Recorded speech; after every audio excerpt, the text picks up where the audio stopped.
کانجا ماڼۍ خو دې وسوځېدل.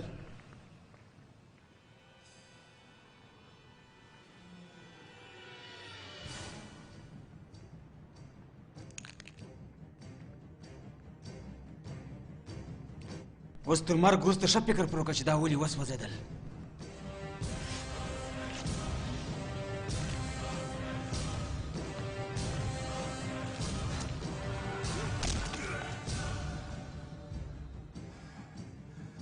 ډېر انتظار مې درته وکړی ځوانان، خبره چې در قتل بتر دی.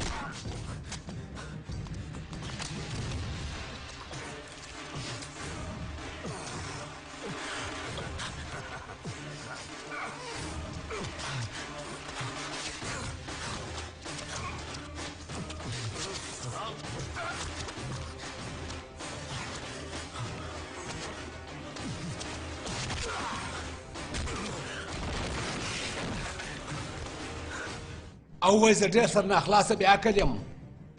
15 کاله کېږي په دې فکر کې یم چې دا زموږ د کلي درخته وچه ولې سوه. وام پر هغې خو ما ستا پلاره زړولی و.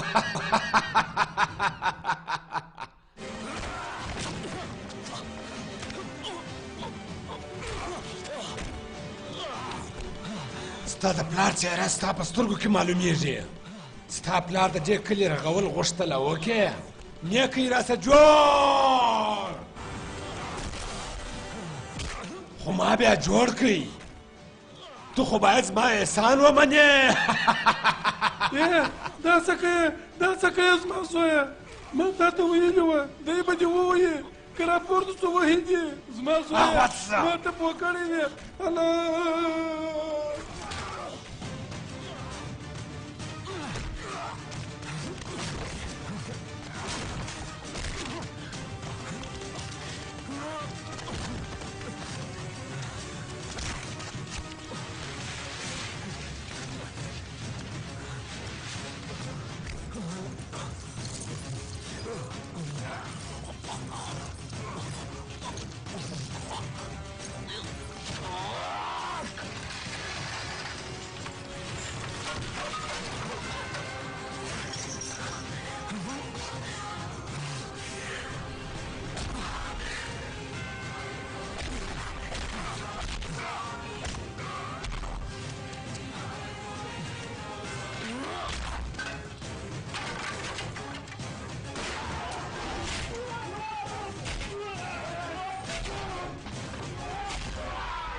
ته زما په رقم نه یې. کاشکې وایي نه مینه نه احساس نه په زړه کې زړه سوی، بس ظلم او ظلم.